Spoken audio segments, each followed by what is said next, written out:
The Islamic world has been keeping a lot of secrets from a lot of people, but the one we're talking about today is the most significant. Get ready, folks, because this one is earth-shattering. All right, folks, let's get into this. I am incredibly excited to present to you the second of these videos that we did with Dr. J. Smith. Now, for those of you who don't know, Dr. J. Smith has been on with us several times on this channel. He is a remarkably brilliant man, and I am absolutely thrilled to have been doing so much work with him. And what's really exciting is the fact that several weeks ago, he came to our church and he made some incredible presentations on the subject of Islam. And Dr. Smith talked about the Quran, which of course was a video that we released just a few days ago. And I think you'll want to watch it. It's pretty powerful. There's a lot of secrets that Islam does not want you to know, the Islamic world, concerning that. And today we're doing the same thing with the subject of Muhammad. And I kid you not, this stuff is literally earth-shattering. So I want you to pay attention to what he has to say. So we're going to watch this together. And of course, I will provide some commentary, but not nearly as much as I normally do, simply because the nature of how Jay makes his presentation, and there doesn't need to be anything really added other than for you to hear some of my own personal thoughts, which is what I do with these videos. And what Jay did is remarkable. By the way, as I said just a second ago, you can go and look at the presentation that he did on the Quran just a few days ago that I released a few days ago, or you could go to the Calvary Chapel Signal Hill website and look at the uninterrupted presentation that he made that was different from this one and the one that you heard a few days ago. They're all very good. I would encourage you to take part in them, and what you're about to hear is earth-shattering. So pay attention. This is a good one, and let's jump right into it. Dr. Smith is a blessing. What a guy you have. This is an amazing man. And if you look at his YouTube channel, he is just going exponentially.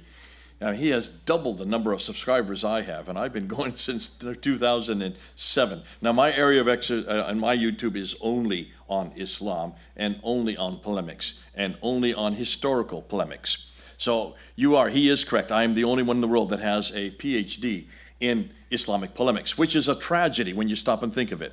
This is the fastest growing religion in the world. It's taking over the world. It's going to surpass Christianity as the largest religion in just 30 years.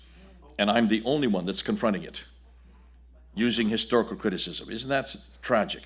Now, there are others. Here are some right down here. These are some of my students that have come with us.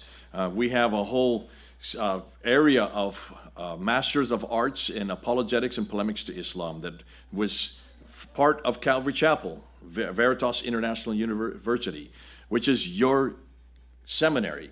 Used to be here in Costa Mesa. We've now moved to Albuquerque because it's just too hard to take on Islam in California anymore.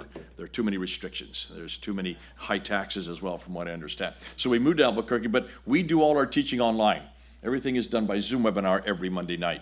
By the way, I want to just say this before he goes on. When he talks about Islam being the fastest growing religion in the world, this is something that I've talked about on multiple occasions. It's not the fastest growing because of conversions. It's the fastest growing because of the birth rate of Muslims. And this is a very important issue that Jay spoke about in the video that we released a few days ago. And it's something you're going to want to pay attention to. It's really, really important. And just wait and hold on until you hear what he has to say here. It's going to blow your mind. And so we are introducing this whole new area of polemics. Not looking at the Quran, not trying to show what's wrong with the Quran, not even reading one verse of the Quran. We don't need to do that. Or looking at Muhammad himself and trying to say how just irresponsible he is, or he's just what's the word I'm looking for? Just not relevant, just totally irrelevant for the 21st century. That's a whole area that I used to do for 30 years. I've been working 40 years at this. That was what I used to do. I've kind of moved away from that because that's that close to what we call hate speech or Islamophobia. And that's what most Muslims are upset about. When you start confronting Muhammad, when you start confronting his misogyny, or you confront his violence. And that's what's causing all the problems with missionaries, because once you do that, you're thrown out of universities. I used to do all the debates in Britain from 1995 to 2010. We were there 25 years in Britain, in London, and I would go down to Speaker's Corner, get up on a ladder, and take on hundreds of Muslims every Sunday. My team is down there right now doing that. But I was the one that was asked to go on universities to debate and confront the Muslim scholars. And I would do that until 2010. And then I was seen as a hate preacher and Islamophobe. And I was then barred from any university after 2010 by the National Union of Students, the NUS. I couldn't go on any university after that. That may come to the United States. So far, I'm allowed to go on the universities here. I can go still do debates here. We still have that freedom here. You need to make sure that freedom remains, that freedom of speech. Because the way that we're going to destroy Islam requires freedom of speech. Islam hates freedom of speech for very good reasons. They cannot defend themselves. They can't defend any of their historicity. They can't defend even their own prophet and what he did and what he said. They can't defend this book, the Quran. We talked about that in the last service. There's so many problems with this book just internally. But what I'm going to do today, and what I want to do and share with you, is not talk about the Quran so much. I want to talk about the man behind this book. Because you have three things that really hold up Islam, three pillars that hold this up Islam. One man, one book, and one place. The man is Muhammad, the book is the Quran, and the place is Mecca. Now, it's like a stool with three legs. You take out one of those legs and the other two fall, right? So you just need to remove either Mecca or Muhammad or the Quran, and the stool's going to fall. And that stool is Islam. Islam is so dependent on them that take away one away, the other two fall, Islam falls. We follow the same paradigm. We are also dependent on one book and one man. Maybe not one place, but certainly one book and one man. This book, the Bible, the man behind it would be Jesus Christ. You take out Jesus out of the Bible, there is no Bible left. Or there's pretty much you destroy the Bible, don't you? And you destroy us. You take the Bible out of Jesus and there's no Jesus. You need the Bible for Jesus. So if we got rid of our Bible and if we got rid of our man, we would also get rid of Christianity. And that has been attempted over and over again since the time of Germany to start doing this back in the 1800s. There in the University of Tübingen, people like Wellhausen, who started attacking the Bible and started saying, hold on a minute, how could there have been one author of the first 5 books? Four different ways of calling God God, called the JEDP, documentary hypothesis. Looking at the first 11 chapters of Genesis and saying there's no historical support for any of these chapters. We don't know of anybody called Abraham. Therefore, almost all of the first 11 chapters you could throw out of the Bible as nothing more than fiction. You've heard this. This is still being said and still being taught in many of our universities. And then they start looking at the person of Jesus, saying, was there really a Jesus who died on the cross? There was probably a man named Jesus. It's a very common name. And you have right down the road here in Claremont, there in the seminary here in Claremont. And they went through all the gospel accounts and they were taking out anything that was ahistorical, anything that was scientifically wrong, anything that was a historical anachronism, anything that they found that could not have been there from the original text. And they took out 82% of the New Testament and only retained 18%. That happened just down the road here. That was called the Jesus Seminar. They're at Claremont Seminary. By the way, I'll just say this, a Jesus seminar, what a pile of garbage, okay? There's so much to say about that. And actually, what we may end up doing is we may end up making a video discussing that. It's not really relevant to the discussion that we're having here, but it is definitely something that we should talk about. And where we are in Southern California, this place is right around the corner where all of this happened. And it's just ugly. It's just so ugly, filled with lies. No scholarship at all. Very, very little scholarship involved. As a matter of fact, it's just a lot of derogatory nonsense that, in my opinion, is very propagandist. Of course, that's just the nature of the way all of this goes. But watch how Jay treats this. There is a ton of scholarly integrity in the conclusions that he comes to here. Let's pay attention. Folks, so our Bible has been attacked for 200 years. We've had historical criticism, we've had higher and lower criticism, we've had redacted criticism, we've had source criticism, we've had form criticism, we've had textual criticism, so that by 1905, the Bible was so decimated, and along with Darwinianism, it decimated the church in Europe, and the church has never recovered in Europe. To this day, only 5% of the Europeans still go to church, 5%. Britain is a little better, 7%. Can you see what historical criticism has done to our Bible and to Jesus Christ? But here's the difference. In the last 100 years, we've answered every one of those criticisms. There is no problem with JEDP anymore. There is no problem with the textual criticism that were there. We pretty well know where the text is. We pretty well know where 99.9% of it comes from. We have more documentary support for the New Testament than any other book in history. Take a look at just the manuscript evidence we have for the Bible. Look and see what we have: 800 Greek manuscripts, 860 Greek manuscripts. We have 10,000 Latin Vulgates. We have 19,000 manuscripts of the New Testament in 11 different languages. You add that up to a little over 24,000 manuscripts we can look at. What does Islam have for their manuscript evidence? 6 early manuscripts, that's it. And as I said in the last service, the previous service, those 6, none of them are complete, none of them agree with each other, none of them are from the 7th century. They begin to appear in the 8th, and they pretty much are put together in the 8th, 9th, and 10th century. Muhammad was supposedly receiving this text and having it written down in the 7th century. So can you see we're way ahead of them in manuscript evidence? But don't just use the manuscripts. We have partial manuscripts. So listen, we have also the lectionaries. We have over 6,000 lectionaries. 2,135 lectionaries that were written by the 6th century. That is 100 years before Islam even came into existence. So that's a whole other genre besides the manuscript evidence. And then we have the early church fathers' quotations. 2 men, Dr. Jean Burgon and Dr. David Dalrymple, in the last century started amalgamating all these early church quotations and came up with 85,000 of these early church quotations. Now, not many of them were early, so they went to just the earliest ones, the ones that predate the Sinaiticus, the Alexandrinus, and the Vaticanus, the 3 metropolitan codices, the entire New Testament that are written in the 4th and 5th century, so they had to predate the 4th century. They wanted to find out how many of the early church fathers' quotations they could find. And they came up with 36,000 that predated the 4th century. When they looked at those 36,000, they wanted to see how many of them would actually include the Gospel of John. Because the Gospel of John is by far the most difficult gospel for Muslims, because it is the one that is the most Christological. It was written by John for that reason, to confront the Gnostics. And that's why it's just replete with references to his divinity, to the Trinity. It's by far the most difficult ones for Muslims to read. And that's why these 2 men wanted to find out how much of these early church fathers' quotations quoted the Gospel of John. And guess what they found? Just by using these early church fathers' quotations, they could reproduce the entire Gospel of John except for 11 verses. Except for 11 verses. That means we could throw away the manuscripts. Please don't. We could throw away 24,000 of them and still reproduce the most important gospel, the Gospel of John, from a completely different genre, on top of which we have the lectionaries, which is a whole other genre, on top of which we have the manuscript evidence.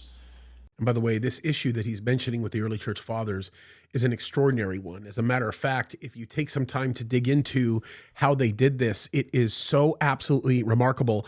And what's really unique is the fact that nobody actually debates the authenticity of the writings of the early church fathers. Nobody, including the secular world.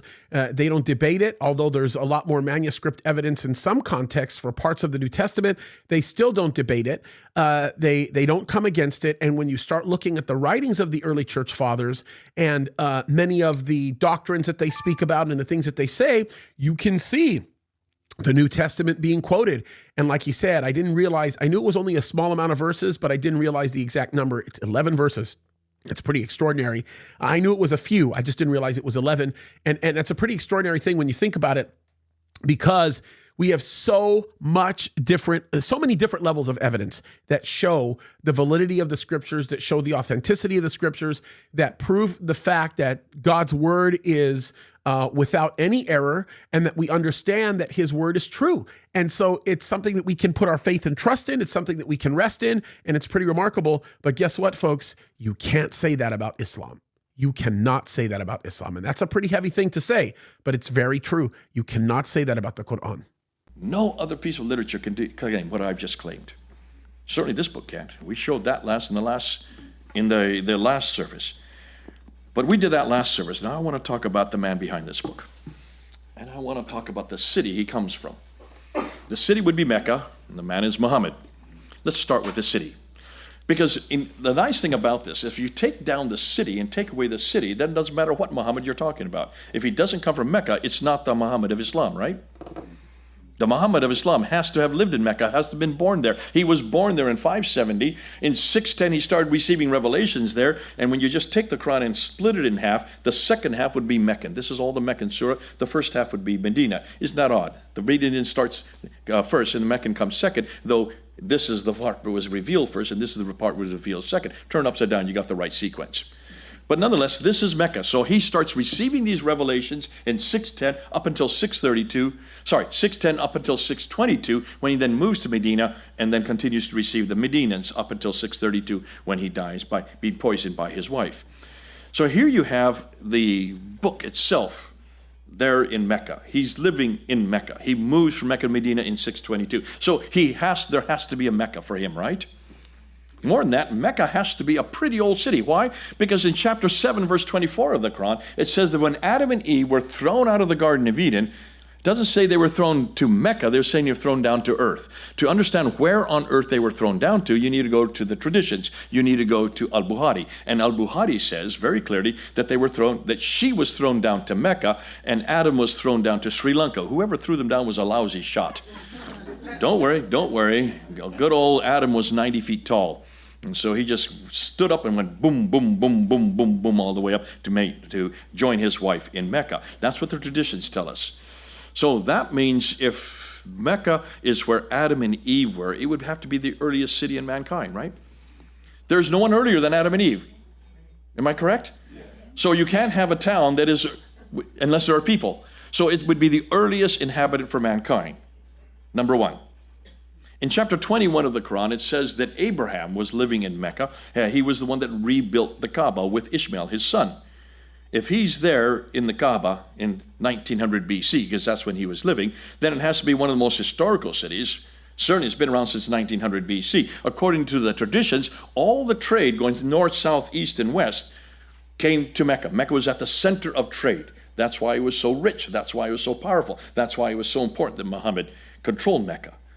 So certainly, historically, it should be one of the greatest cities, historically speaking, that should be on the lips of every person and certainly be documentary support for it. There should be some document that support this place. There should be someone that wrote about it. All right, folks, let's stop right here for just 1 second because I want to point this out.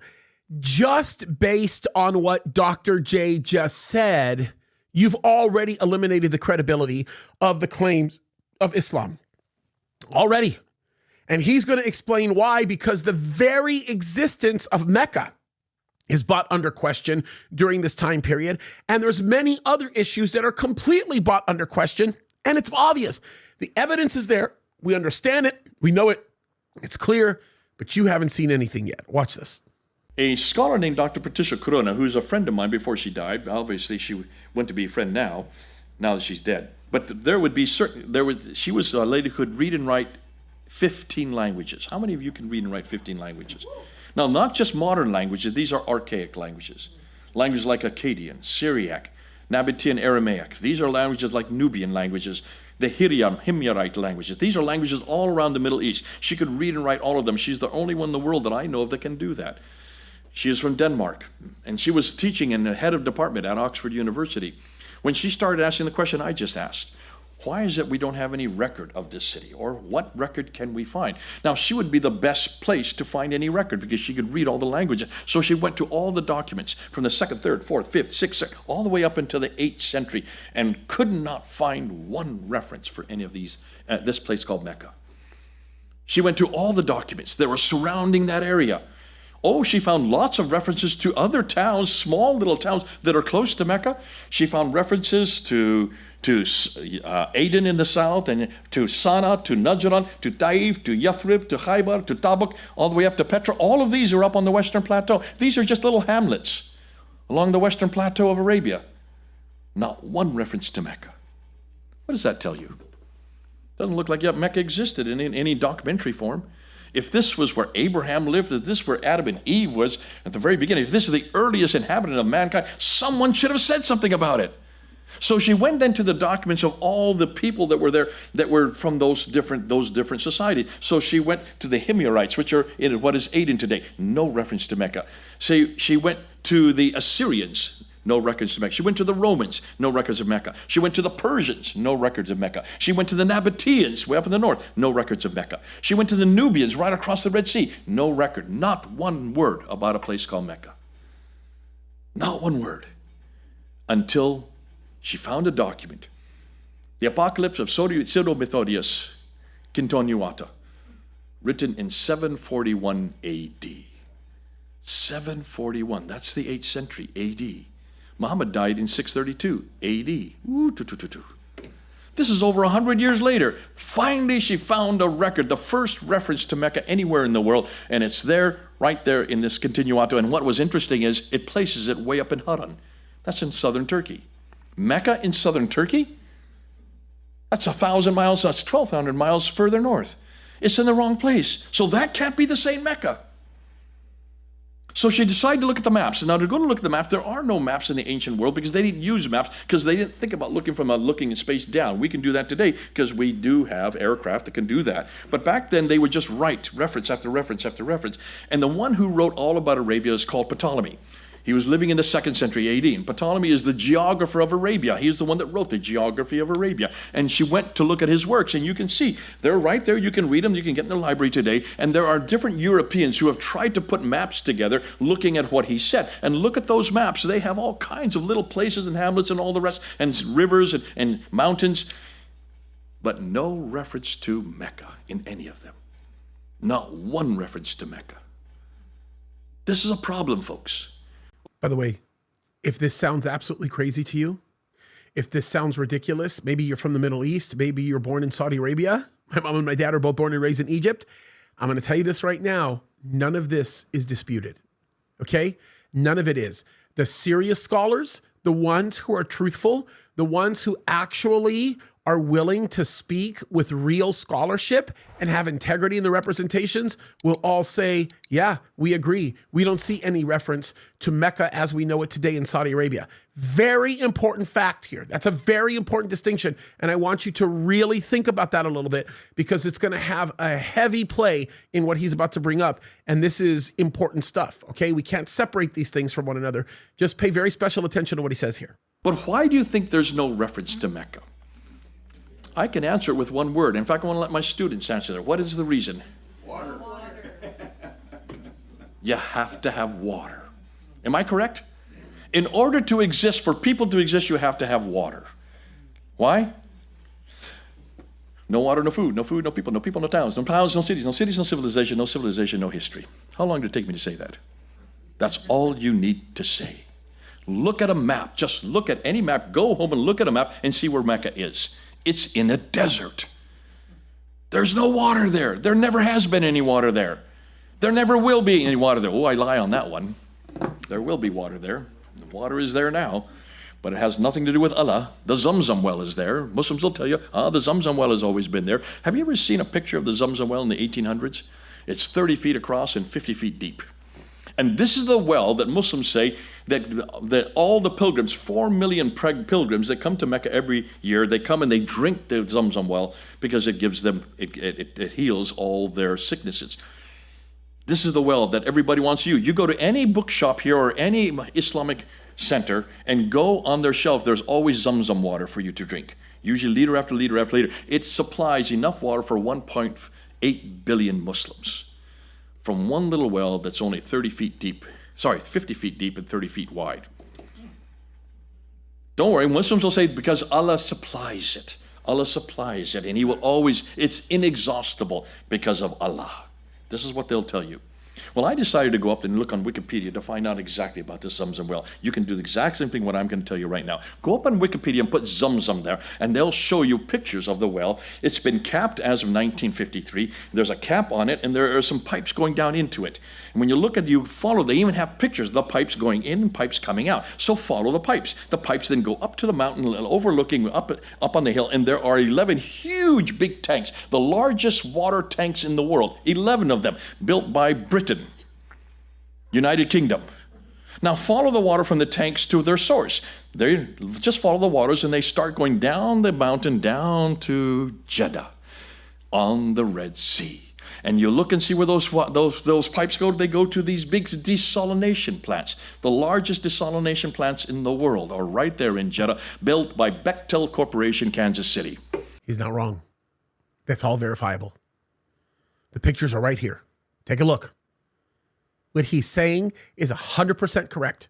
There is nothing inaccurate about the depiction that he's drawing for you. This is exactly true, and this should cause everybody to think twice about the claims that are being made, okay? There's a massive lack of credibility here, and when you put it up to the truth, it just doesn't match. Pretty incredible. This has nothing to do with Allah. It has to do with us, America. Thank God for America that we supply the water for that Zamzam well. Can you see why all you need to show, and all you need to do is just follow the source, follow the evidence on the ground. Folks, can you see then why, if there's no water there, then why in the world would there be a man named Muhammad who lived there, who supposedly built an empire there? Why would there be a place called Mecca that has the Kaaba, that people circumambulate? Just look and see what they do when they go to Mecca. They go to that square building and they circumambulate 7 times counterclockwise. Hold on a minute. Ask any Muslim, why do you circumambulate around a square building 7 times going counterclockwise? Wouldn't you rather go clockwise like everybody else does? And 7, where does the number 7 come from? You know the answer. Judaism. And who circumambulated 7 times going counterclockwise? You said it. Go ahead, say it a little louder.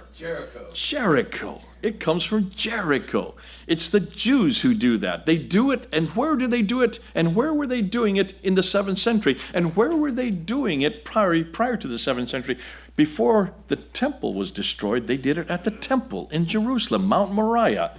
Mount Moriah had the Kaaba. Kaaba is the same word in Hebrew. It means cube. The Holy of Holies was called the Kaaba.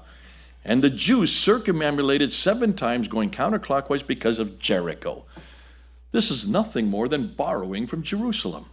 By the way, this is something we talk about a lot with Islam. We talk about the fact that Islam is designed around taking principles from Christianity and making heresies out of those principles. That's exactly what you're seeing here. And they take something that is original from Judaism, where we, the completed form of Judaism is Christianity, where we get all of that stuff from, and Islam has pretty much made a heresy of it all. And that's exactly what Islam is all about. This is what they're very, very good at doing. It's very important that we recognize that. It was the Jews that did this. That's why they're still doing it today. However, look and see what they do next. Anybody know, after they circumambulate 7 times, what do the Muslims do next? I know none of you have been there, but you must have seen pictures, or you've talked to your Muslim friends. Ask them what they do next. Not kiss the camel, no. They run back and forth between 2 mountains, right?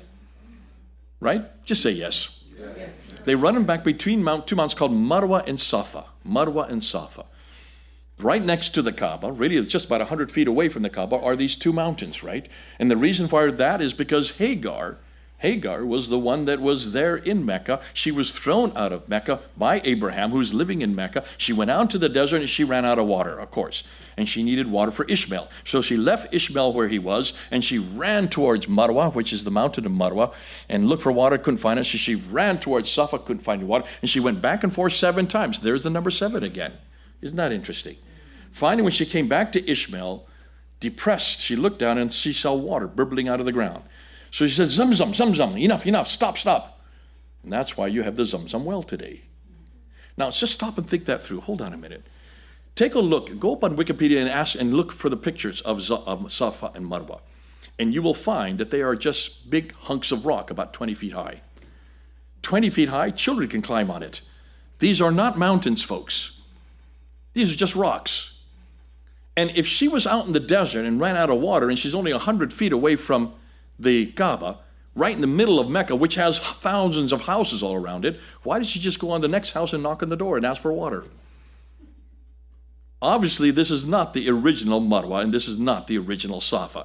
These are not even mountains. These are what we call facsimiles. These are models of the original thing. So where is the original Marwa and the original Safa? You all know where I'm going with this. Where do we go? Jerusalem. Go back to Jerusalem and look at what the Jews did whenever they came to pilgrim. When the pilgrims would come to the temple, they would circumambulate 7 times around the Kaaba, And then they would go down from where they were. Where do you think the Kaaba was? Mount Moriah. What's the Arabic word for Mount Moriah? Marwa. Then they go down to the Kidron Valley and then come back to Mount Scopus. These are mountains. They're still there today. Mount Scopus in Arabic is Safa. That's the original Marwa and Safa, written by Josephus, the historian in the 2nd century. He refers to them by name as Marwa and Safa. The Muslims have just borrowed what was already there, and instead of having mountains, they made them into small rocks. These are models of the original. Now, you've seen this even happen today. What else have we built out of the desert? Well, try Las Vegas.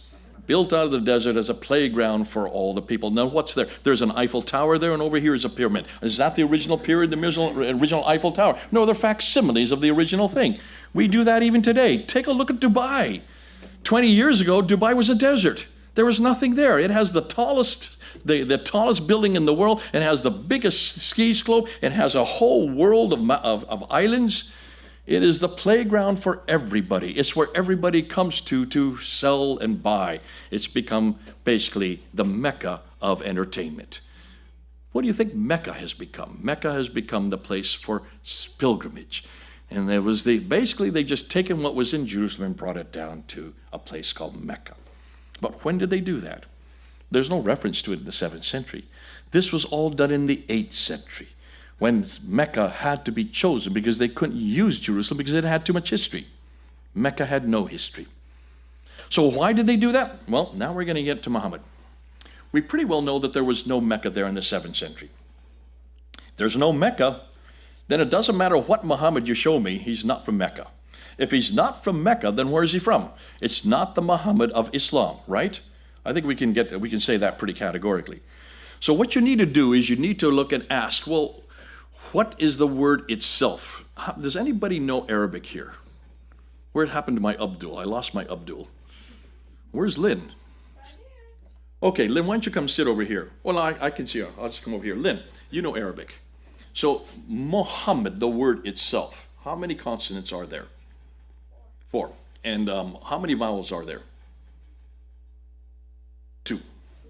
And what? So you have the mim, ha, mim, dal, right? And then you have 3 consonants, the dama and a fata, okay? So in order to even pronounce the word or write it on a piece of paper, you would have to have 4 consonants and 2 vowels. Well, 3 vowels, but 1 repeated twice. So you have mim, ha, mim, dal, or MHMD in English.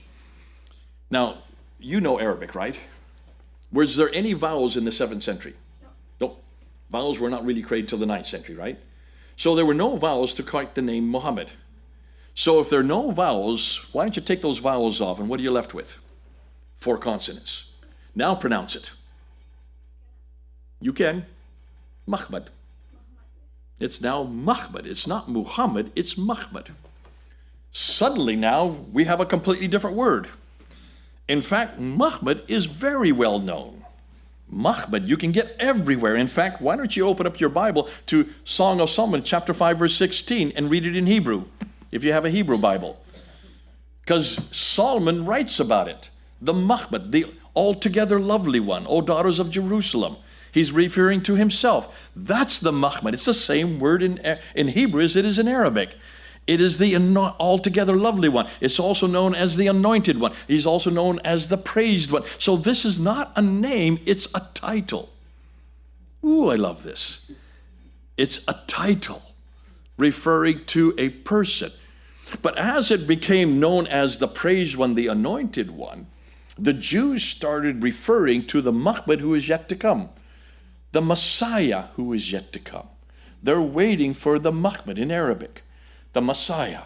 Now, by the 4th century AD, the church father named Ambrose, Saint Ambrose, saw what the Jews were waiting for. Well, he was speaking Aramaic, and he also spoke Syriac, which has the same consonant. So he wrote that this Mahmad in Aramaic is actually the Messiah who's already come.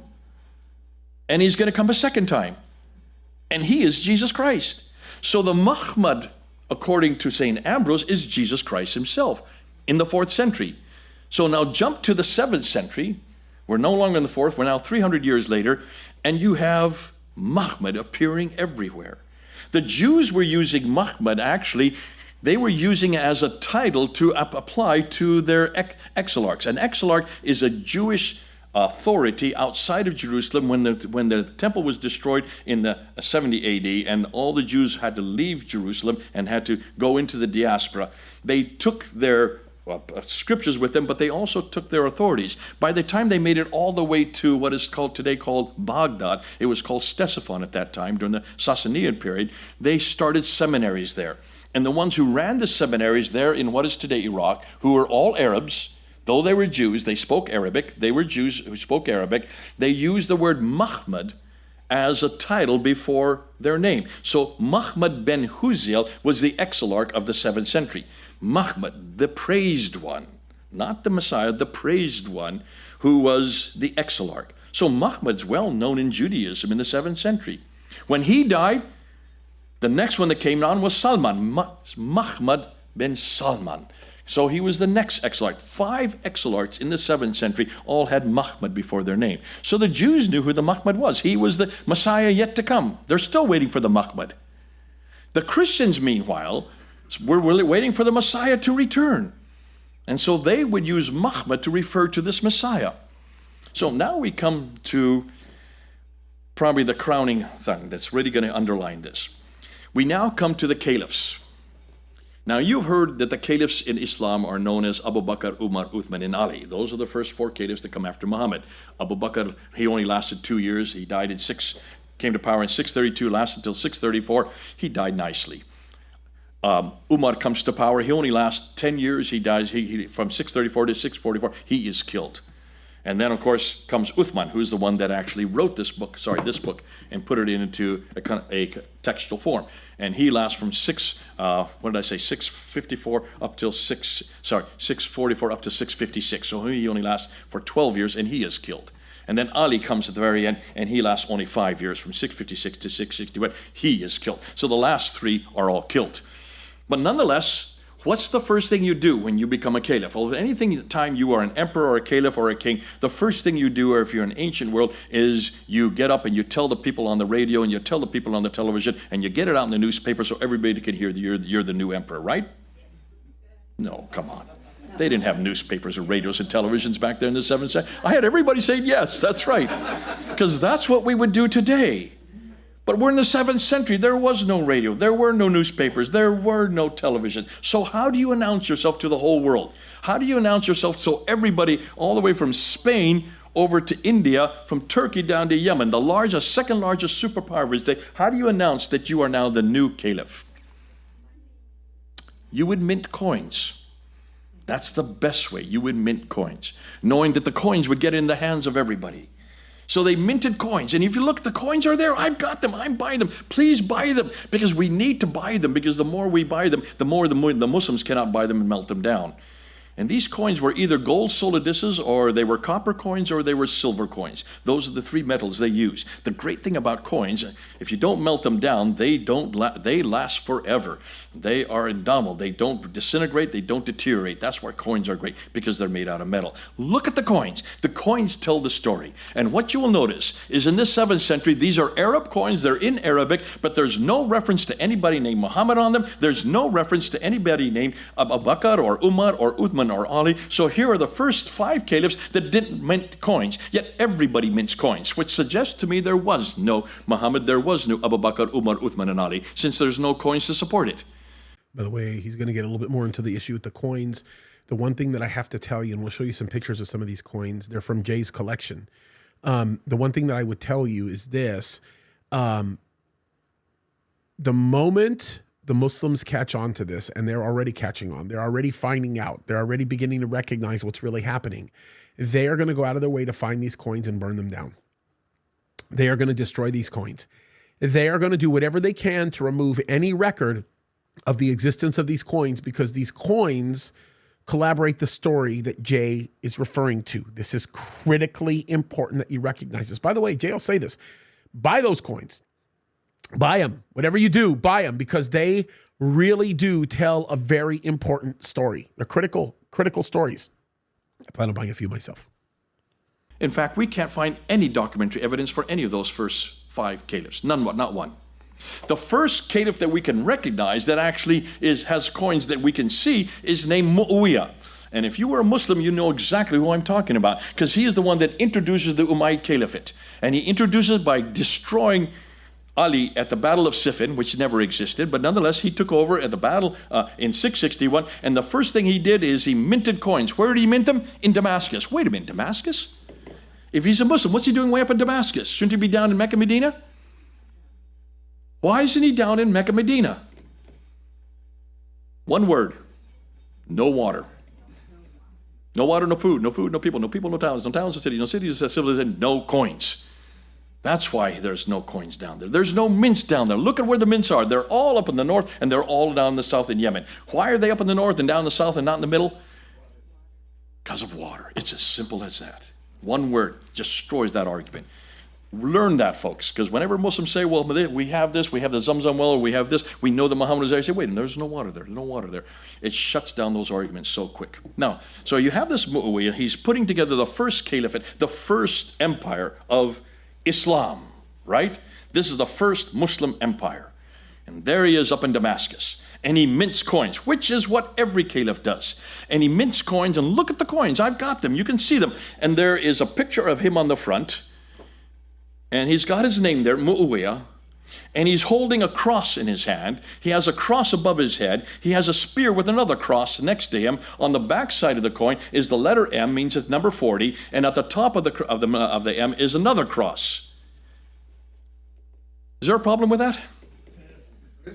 How can he be a Muslim if he's having crosses and wearing crosses and having a cross on the back? 4 crosses on one coin, 3 on the front, 1 in the back. Obviously, he's not a Muslim. He's a Christian. In fact, every one of these coins have Christian crosses on them, proving that Muawiya was not a Muslim. But here's what's curious. 2 years after he's in power, well, before I get to that, the other great thing you can use are called inscriptions, rock inscriptions. See, rock inscriptions are great because they're made out of rock, which means they don't disintegrate, they don't deteriorate, like the coins. That's why I like them, because they're there forever, and they'll last forever. And just read the inscription. Al-Jalad, who is the world authority on the inscription, and Ilke Lindstad, who did his doctoral thesis on the inscriptions, he has looked at 40,000 of these inscriptions. And he notices that in the 7th century, all the inscriptions are in the north and they're in the south. None of them are in the middle. Why are they not in the middle? There's no water. You're getting it. You're getting it now. Listen, the Romans knew this in the 2nd century. They called Arabia, they had 3 names for Arabia. They said Arabia Petraea, which is in the north. That includes Syria and Iraq, and includes Lebanon, and includes Israel. That's Arabia Petraea, because of Petra, their capital. And in the middle is called Arabia Deserta, for a reason, because it's a desert. And at the bottom is called Arabia Felix, which means Happy Arabia, because that's where the Hadramaut is. That's where today Yemen and Oman. And there was plenty of water down there. There was plenty of water up here, but nothing in between. So the Romans knew already that there was nobody there. That's why if you look at all the maps, the Roman maps, it's all white. There's no cities, there's no towns, there's no trade routes. It's all in the north and the south, and everybody went up the Red Sea to get back and forth. They didn't go across the Red Desert. They went up the Red Sea. It was done by maritime. So here we are. Muawiya comes to power, and in 663 he mints, before this he builds a dam. He builds a dam in a place called Taif, which is about halfway down. He builds a dam up in the mountains there. And he puts an inscription next to the dam. And he writes, but he writes in Greek. Why would he be writing in Greek if he was a Muslim? Only Christians wrote in Greek. And there's his name in Greek. And he calls him Abdallah, slave of God, the Al-Muminin. Now remember, the name God, Allah, is the generic name in Arabic for God. Just like G-O-D in English is the generic name for God in English. But it didn't say which God. It just says Allah, the God. So he was the servant of God, leader of the believers. What believers? Look at the top right, left-hand corner, and there's a cross up there. He was a Christian. He was the leader of the Christians. It's as simple as that. Coins don't lie, inscriptions don't lie. And then in 663, he mints a brand new coin. There's his image, there's the cross, he's holding the cross. On the backside, there's the letter M, and there's another cross, and then underneath the M are 4 letters in Arabic. Mim, ha, mim, dal. Ooh, MHMD. No vowels, no dots, because no vowels and dots had invented yet. This is the 7th century. Who do you think he was referring to? Muslims all over the world say, yeah, see, Mr. Smith, we've got you on this. There's Muhammad, there's Muhammad. I say, no, wait, that's not Muhammad. That's Muhammad. Who do you think Muhammad is? That's Jesus Christ. Since the 4th century, that's been Jesus Christ. Muhammad has always been the title, waiting for the anointed one, the praised one.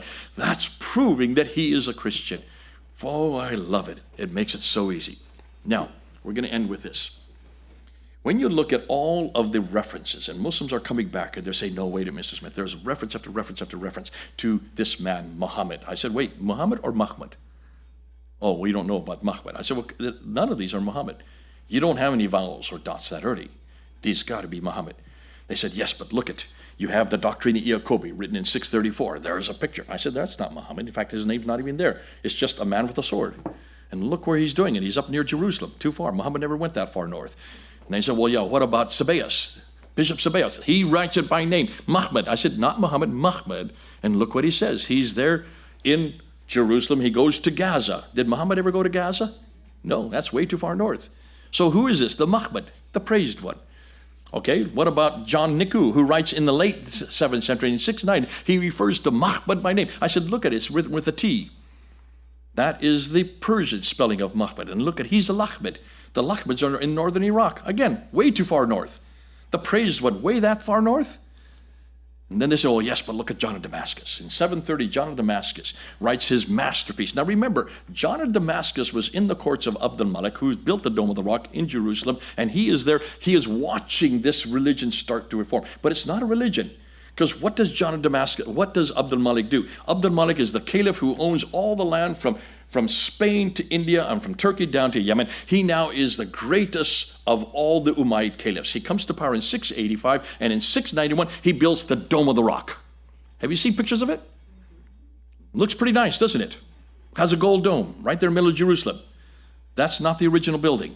Yeah, this is something that's very, very unknown by a lot of people. But when you look at the Dome of the Rock, and if you see my finger right there, we'll circle it for you above my finger, that isn't the original building that was actually created. As a matter of fact, what you're seeing right here is a function of a reconstructed effort in the time of the Ottoman Empire, which brings some interesting insight as into what is on the Temple Mount and what that actually means to Islam.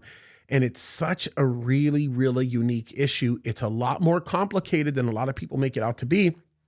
And it's as particularly important in being able to understand the mindset of MBS in Saudi Arabia and why he is doing what he is doing. As a matter of fact, he is going out of his way to take as much focus as he can off the Temple Mount and to relieve the idea that the Temple Mount is one of the holiest sites in Islam, because he recognizes that the more attention goes to the Temple Mount, the less attention is going to be brought on Saudi Arabia. And already, because of the modern scholarship that's happening right now, the existence of Mecca is being brought under question. And of course, this brings together a much bigger issue, and that is a discussion of Muhammad, or Muhammad, as we would say. So this is interesting to see where all of this is going. And what he has to say here is getting even more eerie if you're a Muslim. If you're not, then this becomes very, very powerful stuff. Take a listen. The original building, there's only two parts from the original building. It's the inner ambulatories in the center. That building you're looking at, it was built in 1876. 1876, not even 200 years ago. Can you see why? That's a modern building. You need to go to the inner ambulatories. He builds it right there in Jerusalem. It's the greatest structure of its day. And then he writes in Arabic on the inscriptions. But look at what he writes. These are all in Arabic. There's no dots, no vowels. He says, say not three, for God is one and he has no son. Who do you think that's attacking? Jesus. Say not three. He's attacking the Trinity, for God is one. That means he's the oneness of God. That's attacking the divinity of Jesus, and he has no son. That's attacking his sonship. That's all against us. For God does not begetteth, nor is he begotten. That's attacking John 3:16. And then it follows, La ilaha illallah Muhammadur Rasulullah. What have I just said? La ilaha illallah Muhammadur Rasulullah. Yeah, Ya ilahi illallah wa Muhammadur Rasulullah is what he's saying. It means Allah is the greatest, or is the greatest, or there is no greater than Allah, and Muhammad is his prophet. Sometimes it's translated as his servant. But when you say, Ya ilahi illallah wa Muhammad Rasulullah, that's exactly what you're saying, which, by the way, is a very common phrase. It's said all over the place. As a matter of fact, even when the 9/11 terrorists went into the building, that was one of the phrases that they were saying. They were saying Allahu Akbar wa Muhammad Rasulullah, or they were saying Ya ilahi illallah wa Muhammad Rasulullah. It's very, very common, by the way, and normal. You hear this a lot in the Arabic language amongst Muslims, and it carries different connotations within the popular, or within the particular context that he's going to bring up here. It becomes even more significant. You'll understand why. There's no God but Allah, and Muhammad, the messenger of God. Notice I didn't say Muhammad, I said Muhammad, because there's no vowels there. That's the shahada. That is what every Muslim must, that's the statement of faith for every Muslim today, introduced by Abdul Malik in 691. Why was that not introduced by Muhammad himself, if it's the shahada? Why does it take him 60 years to put it on the Dome of the Rock? Because look and read it as it is. Muhammad, who is it? So there is no God but one. See, he's attacking Jesus' divinity, he's attacking the Trinity, and then finally he says, for there is no God but one. And the praised one, your praised one that you're all waiting for, is nothing more than the messenger of God. This is an anti-Trinitarian attack against the Trinitarians. This is known as Arianism. Arianism has been around since the 4th century. Who do you think Arianist was? What do you think the Council of Nicaea was all about? Who was Athanasius arguing against? Athanasius and the Council of Nicaea in the 4th century were arguing against Arianism. It has blown its head open. It has been around with us for 1700 years. In fact, today, who are the Arians today? The Jehovah's Witnesses. Same ones, the same people attacking us on the same thing. It's the Jehovah's Witnesses today saying that there is only one God but God, and there is no Trinity, and Jesus never claimed to be divine. So do you understand the claim that he's making here, which, by the way, is founded in fact? It's not an incorrect statement. Anywhere you go in Islam today, as I just mentioned before, they say, Ya ilaha illallah wa Muhammad Rasulullah. There is no greater God than Allah, or there is no God other than Allah. There's no greater God than Allah, and Muhammad is his prophet. That's what they say. So what Dr. J is saying is that's not what they meant to say. He says back then what they actually meant to say, but has now been twisted in the modern day, is they meant to say there really is only one God. And Muhammad, instead of saying Muhammad, they say Mahmed, meaning referring to Jesus, is his prophet. In other words, they're putting down the deity of Christ. It is a oneness type of not even a oneness doctrine. It's a doctrine that basically says there is no a God who is the Holy Spirit, or no God who is Jesus. It's just one God, and Jesus, of course, is his prophet, but he himself is not God. So now when you hear people say, Ya ilaha illallah Muhammad Rasulullah, his claim is that that's not what the original statement meant, which, by the way, I think he's right. He says that the original statement meant something completely different. It was literally for lack of a better term, it was a heresy that was taught concerning the Bible. It was basically a man who believed that there was only one God and did not understand the doctrine of the Trinity. As a matter of fact, spoke against the doctrine of the Trinity, and as a result, actually took away the deity of Jesus, and that's exactly what that was. So when you see the inscription that's in the middle of that building, that dome that you see there in the original inscription, that's exactly what it'll say. You'll see that. Ya ilaha illallah Muhammad Rasulullah, but it was Muhammad Rasulullah. There's no vowels, there's nothing like that. So that's what you're going to see, and that's what he's talking about. And that makes a lot of sense when you think about it. Isn't it happening today as we speak? So here you have an anti-Trinitarian who's attacking the Trinitarians, and he is now the caliph of all, the second biggest superpower of the day. No wonder it finally stuck. But he was never, ever was a Muslim. There is no word called Muslim that early. He was a Christian, but he was an anti-Trinitarian Christian. He was an Arianist. This is nothing more. Islam was nothing more than attack against our Lord and Savior. But here's the problem. He was an Ishmaelite, as all the Arabs were Ishmaelites. He came in the line of Ishmael. They traced their lineage back to Abraham. We come the line of Abraham as well, but we trace our lineage back through Isaac. The Ishmaelites against the Isaacites. Is that the word? Anyways, those from the line of Isaac. See, the Jews and Christians come through Isaac. We come through Isaac, they come through Ishmael. But here's the problem. They now have all the land in the world. They are the second biggest superpower of the day, but they don't have a prophetic line. Yeah, this is also important to point out. And this might be a good fact for those of you guys that want to appreciate the background that my mom and my dad came from. This is the very reason why if you go to an Egyptian and you refer to them as an Arab, they'll get very offended by it, because Egyptians are not Arabs. As a matter of fact, if you think about it, you have to think this through for just a second. Where did Ishmael came from? Ishmael came from the sexual relationship that Abraham had with Hagar, and Hagar was an Egyptian. Okay, so if you are an Arab, you are the product of Abraham with Hagar, which means you are not an Egyptian. You'd be the product of the combination of Abraham and, of course, Hagar. So that's why Egyptians hate being called Arabs, because they're not Arabs, believe it or not. An Egyptian is an Egyptian. It's very different from being an Arab, and this is where all of this comes from. So this is where you see the distinction being really important between those that come from Isaac and those that come from Ishmael. They're very different people, and they have different backgrounds with different stories, and that's why it's really important to grasp where he's going with this, because again, he's speaking to the issue of the heresy of Christianity that was being spoken, which eventually morphed into Islam. That is important to understand, because if you understand that, then you'll realize Muhammad isn't Muhammad, and there was no such thing as the Muhammad that's being spoken about in modern day Islam today. And that's a very important point. And they don't have a scripture. We have a prophetic line. We can trace the lineage all the way back from Isaac, all the way up to modern day, up to Jesus Christ. We have scripture. We have two, the Old and the New Testament. They are the ones that control the land. They control the holy places. They control Jerusalem, but they have no scripture. So what are you going to do? To create an identity for yourself, you're going to have to create a prophet who's in the line of Ishmael, and you're going to have to create a book, because every prophet has a book, a revelation. So what do? So you're waiting for the Muhammad, right? And you Jews are also waiting for the Muhammad, right?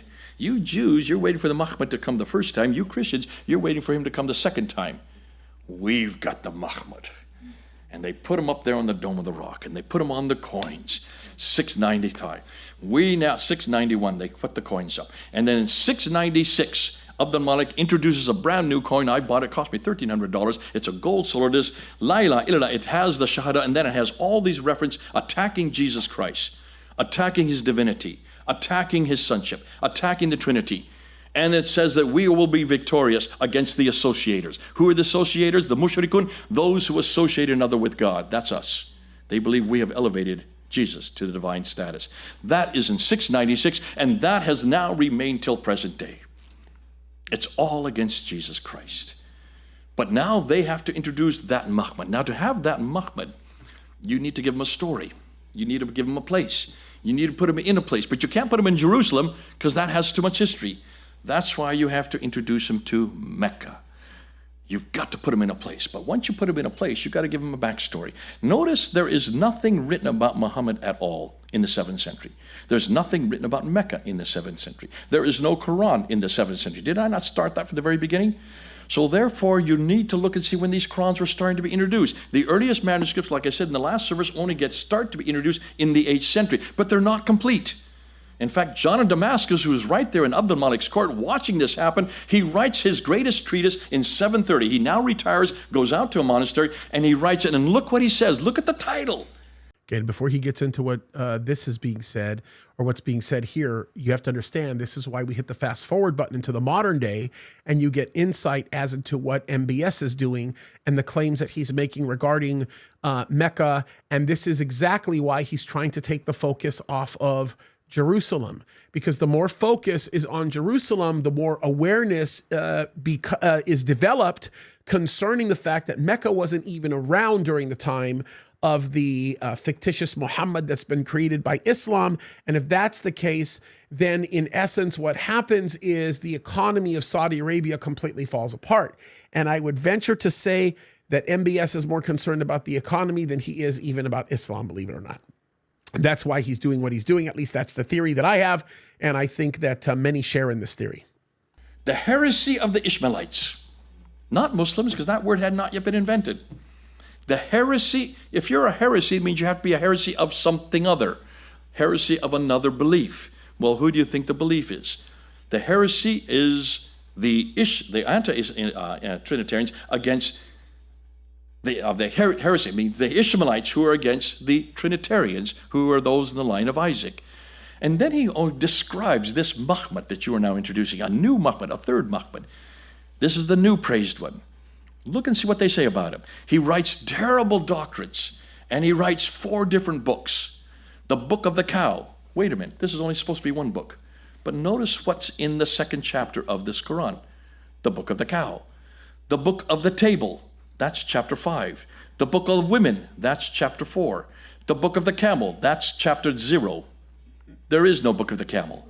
So here by 730, you now have 4 different books, all written by this Muhammad, 100 years after Muhammad, and it's not this book. Can you see? In one fell swoop, we can destroy the Quran, destroy Muhammad, and destroy Mecca all at once. Just by looking at the documents, by looking at the coins, by looking at the inscriptions. Now, so when did Muhammad actually come into life? When did he actually form? In order to look at that, you need to look at his biography, the Sirah. That's called the Sirah Torah, the biography of Muhammad Ali. How many of you know when the biography of Muhammad was written down? Anybody want to try to venture a guess? And who is the author? The answer to this will also shock you, because you're hundreds of years apart from the time that Muhammad lived. Muhammad, forgive the sarcasm. Okay, 200 years. And what's his name? No, what's his name? The one who wrote it. His name is Ibn Hisham. Okay? 833. Muhammad died in 632, right? So, 833. Now, sir, what's your name? Lazarus. Okay, Lazarus. Can you tell me any document that Ibn Hisham wrote? Can you give me a manuscript? And what he talks about, Ibn Hisham, the thing that's really important to understand is what's real about him is the very thing that's damning about everything else. And this is important. And so pay attention what Jay says here, because I just want you guys to process it. That's why I'm interrupting at this point. I want to explain it a little bit more so you can process it, because what he's talking about is 1,000,000 miles per second, but this is really, really important. Can you give me a manuscript? Oh, do you think he ever, okay, do you believe that he did write something down? You have no idea? I know, but you did say 200 years after, right? Okay, ask any Muslim this. Is there any manuscript written by Ibn Hisham from the 9th century? Because you're saying 9th century. Not one. We have no reference of anybody named Ibn Hisham who's written a manuscript. Not one extant manuscript exists today. So when does the first manuscript appear for Ibn Hisham, or for the Sirah of this man named Muhammad? The first manuscript doesn't appear till the 12th century. The final manuscript, the one we use today, the one that everybody uses, the biography of Muhammad, translated by Alfred Guillaume, comes from a German scholar named Heinrich Ferdinand Wustenfeld in Germany, who went to 4 different universities in Germany and went to their libraries in Germany between 1856 and 1860, and that 2-year period amalgamated all the stories you could find about this man named Muhammad and published it in 1860. Folks, that's 160 years ago. The biography of Muhammad that you're talking about was written 160 years by a German scholar in Germany. Bingo. We've just introduced that yesterday. That's yet to go up on the YouTube. We have found the extant manuscript. Well, let's go to his sayings, the Hadith, much more prolific. Sahih Bukhari, Ibn Dawud, Sahih Muslim, Tirmidhi, all these 6 major sayings of the Prophet. When he says he found the extant manuscripts, meaning he found the manuscripts that have survived that point to that. So keep in mind, only a few hundred years ago. You're not talking about, during the time of Muhammad. There's no way. You're talking almost 600 years, over 600 years after the time that Muhammad dies. That's what he's talking about here, folks. This stuff is incredible. Take a look when they were written. Now, you will say 9th century again, because that's 870 for Al-Bukhari, 875 for Sahih Muslim, Tirmidhi, the Ibn Dawud, Nasa, and then up into 805. So let's say 9th, and did I say 905? So that's 9th and 10th century. 9th and 10th century. Do you know where the first manuscript comes for any of those traditions called the Hadith? 15th century. 13th, 14th, and 15th century. Do you see a problem with that? This is all the Ottoman period. This is not even the Abbasid period. These are 600 to 1200 years later. If you want to go to the Tahriq, the Tafsir, written by Al-Tabari, who supposedly wrote these in the 10th century, they don't appear till the 13th century, and there are two documents for them. They're in the 13th century in Istanbul, which again is Ottoman. None of these documents are from the 9th century. They're all from the 11th to the 19th century. This sheds a lot of light on all of this. And when you really want to come down to the foundation of so much of what is understood about Islam today, it takes you to the Ottoman Empire. It brings you back to Turkey. And this is why so much of this has become complicated, and so much of this has become convoluted, and so much of this has been hidden by a lot of folks. This is really important that you pay attention to what he says here, because this becomes super critical. Watch this. They're all from the 11th to the 19th century. Folks, that's 600 to 1200 years too late. We know nothing about this man, Muhammad. We don't even have his biography. We don't even have his sayings. We have nothing about him until 600 years later. Now, let's put that on the other foot. That's as if I were to tell you that we know nothing about Jesus Christ. There was no Matthew, Mark, Luke, and John until the 4th century. That Matthew, Mark, Luke, and John did not live anywhere near Jesus. They all lived up in Turkey. They all wrote about Jesus down in a place called Jerusalem, but there was no Jerusalem in the 1st century. We don't have any reference to a city called Jerusalem in the 1st century. We have no reference to anybody called Jesus in the 1st century. And Matthew, Mark, Luke, and John, who write his sirah, which means the biography of him, that's the black letters of your gospel account, or the Hadith of Jesus, that's the sayings, that's the red letter. They were all up in Turkey writing 400 to 500 years later. How would we defend him? How would we defend him? Can you see how we're pretty much shutting down Muhammad? We're pretty much shutting down the Quran, and we're pretty much shutting down Mecca. And I haven't even shown you one of my PowerPoints. You haven't even seen this on a map or on a timeline. You're just hearing me say it. When you look at the timelines, and when you look at the maps, and when you look at the material, folks, it is devastating. No Muslim knows how to defend this. How would I defend it if this is the same foot, if this was on the same shoe for us? I couldn't defend Jesus. I would have no idea to know how I can say he was even historical. Thank God we don't have this problem. But Muslims do. Now, in this whole time, have I said anything that was hateful? Have I said anything that was Islamophobic? Is there anything that I could be struck off for saying this? No. Can you see? This is completely neutral. Can anybody use this material? Yes. Can the atheists use this? Yes. Absolutely. In fact, the atheists love this. When I left Speaker's Corner after spending 25 years there in 2017, I've been there since 1992, every Sunday, over 1,100 times I was at Speaker's Corner. When I left in 2017, the last man to see me was an atheist. He said, "Jay, please don't leave." I said, "Why not?" I said, "You've been a thorn in my side." He said, yes, but you're the first person, you're the first Christian we've ever met that's answering our question. I said, "What are you talking about?" He said, "Every other Christian just talks about their story, about what God has done for them. Well, God's not done that for us. But you are the first one that asks historical questions, that asks the questions that we're asking." See, we're asking just one phrase: did he exist? That's all we're asking. Is it true? And you're answering that for us. We need this material because you're supporting and showing how Jesus is true historically, how the Bible is true textually and all orthographically and paleologically. You answering all those questions, and now you're taking those same questions and applying it to Islam. And this stuff is brilliant because this stuff we could use. I want to use it. And I turned to him and said, "Don't you ever use this. This is not for you. Please don't use it, you atheists and you humanists. All you're interested in is destroying Islam. These are my favorite people. I love these people. Because all you want to do is make them nihilists. You want them to leave Islam, but you have nothing to give them. You have nothing to replace it with. This is not for you. This is for us, folks. We are the only ones that have an antidote. We are the only ones that have an alternative. We are the only ones that have an answer.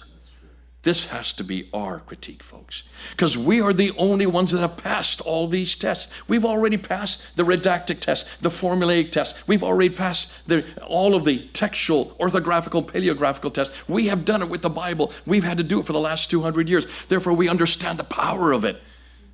But we also know how to handle it better.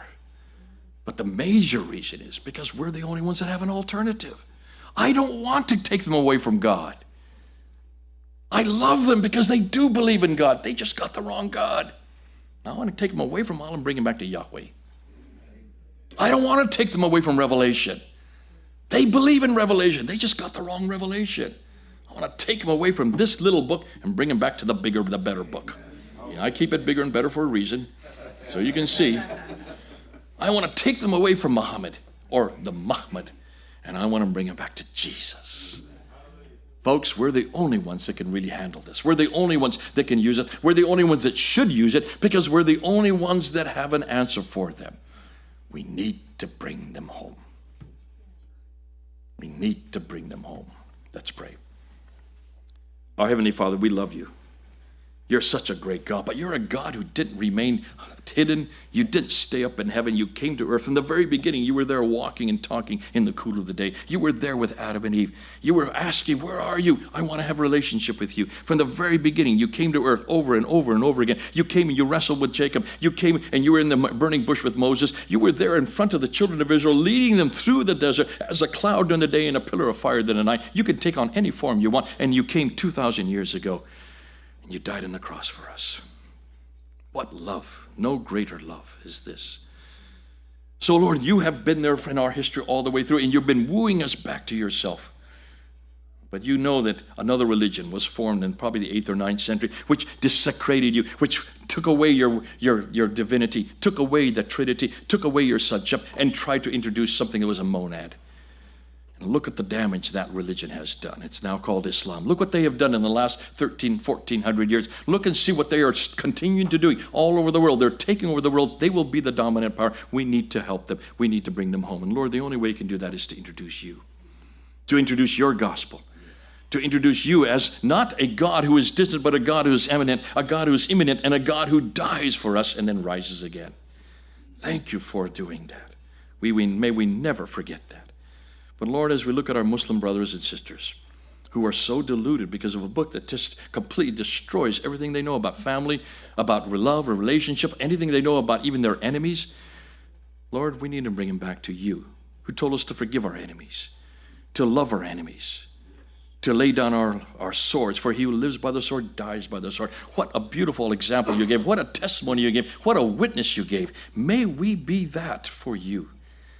Lord, may we be a pen in the hand of a ready writer. Use us. Take us. Let us get into the Muslim world, and let us tell our Muslim friends that are all around us here, over 600,000 here in just this valley. Lord, help us to not only bring them home, but to introduce you in everything you say and do. In Christ's name we pray. Amen. Powerful. Absolutely powerful. And the one thing that I can tell you that I love so much about what he says here is something that we all have to take to heart. And that centers around the fact that his love for the Muslim people is what drives him and constrains him to do what he does. And the things that we do here is because we do love these people. We want these people to come to know Christ. We want these people to understand that the true and living God is the one that they need to give themselves to, because there's no hope outside of it. And what Jay says here is remarkable. So I would just encourage you guys, when you, after watching this video, take this video and give it to lots of people. Show them where to go. In the show notes that we have, we're going to show you how to get to Jay's website, where you can get all of his information. Go support him by jumping on his YouTube channel. He's got a lot of great material, and it's powerful stuff. The man has dedicated his life to doing a lot of incredible work, and I would just simply say this: we have hope in Jesus. Listen, I want to say this. I want to make myself clear. Our true hope is in him. We have the true and living God. All the evidence is there. The scriptures are there. We know it. So we have our hope, and our hope is in him. So guys, let's get it. Okay, let's get on this. God knows, and we need to walk with him. We are running out of time. Christ could come at any moment. And let's focus on the true message, the true reason for every season, and that's Jesus. God bless you guys.